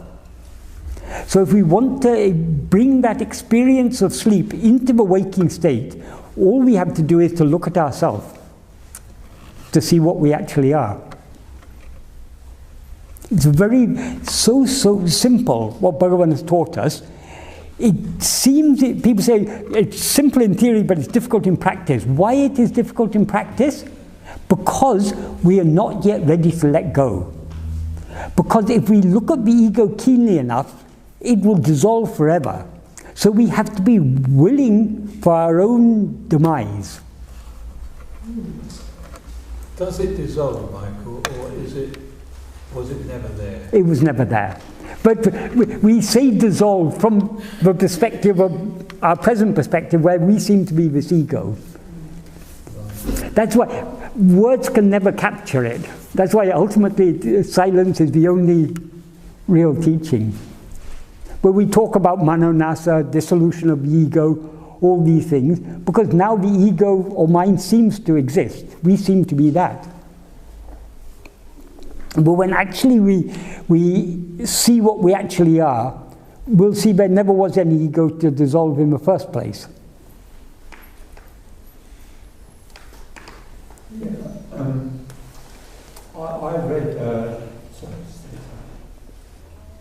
I read what I thought was an analogy of self-awareness, and the analogy was a bird is flying in the air, and it looks down and sees its shadow on the ground, and it believes itself to be the shadow, so it thinks it's flying on the ground.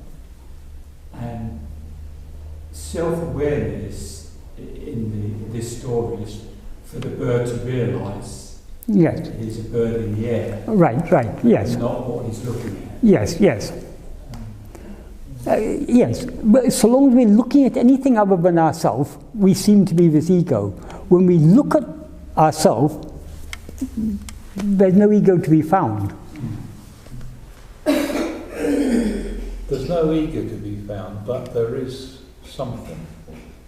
You, what you really are. Brahman. Yes, Brahman, yes. Well, Brahman's just a word. It's a word, but I mean, because when we're talking, we have to use words.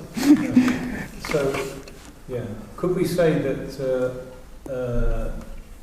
whatever it is invisible? No. No. It's clearly visible. It's the one thing. There is nothing new to be learned. That's what Bhagavan often used to say. If jnana, Atmajnana, self-knowledge, was something new to be attained, what comes will have to go. So Atmajnana is here and now. Even now we are aware of that. The problem is, instead of being, because we are that, and we're always aware of ourselves, but instead of being aware of ourselves as we are, we're aware of ourselves as Michael or Barry or whoever.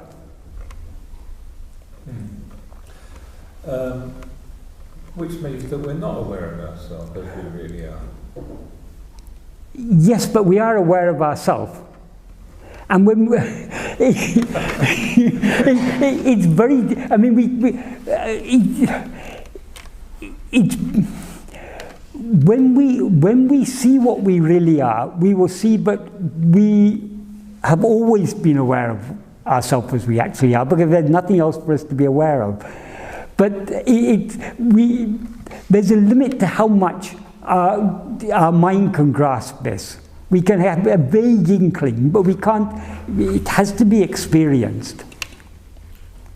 But we are already that. If we weren't already that, it would be something that comes and it would go one day. We always, even when we're looking at the very interesting film, we're always actually seeing the screen. But we seem to be not seeing the screen because we're not interested in the screen, we're interested in the pictures. If we take interest... What? We are waiting for the picture, that's why we have to see the picture.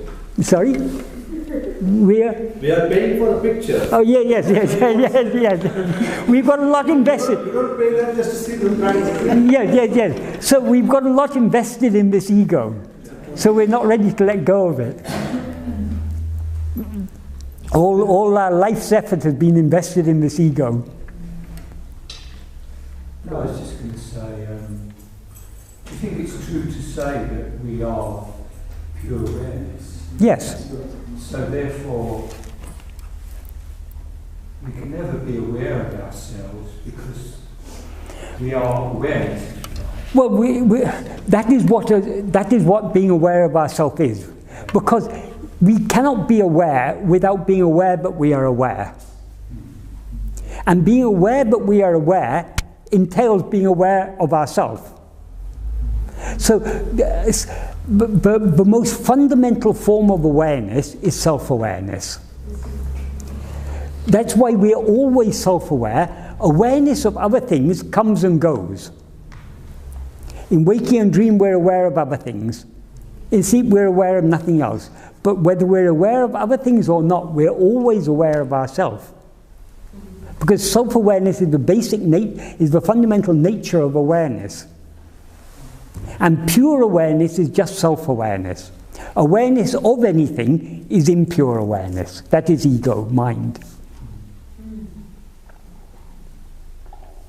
So there's nothing to be gained. All we need to do, we're not here to gain anything, we're here to lose everything.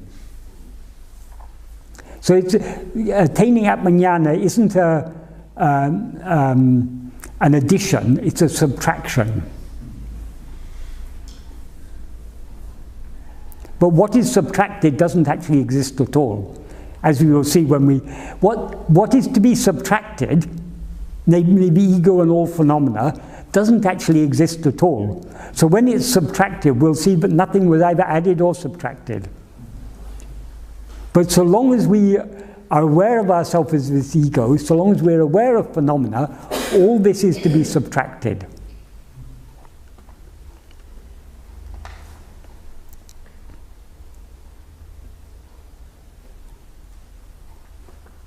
That's a very crucial thing you said just now.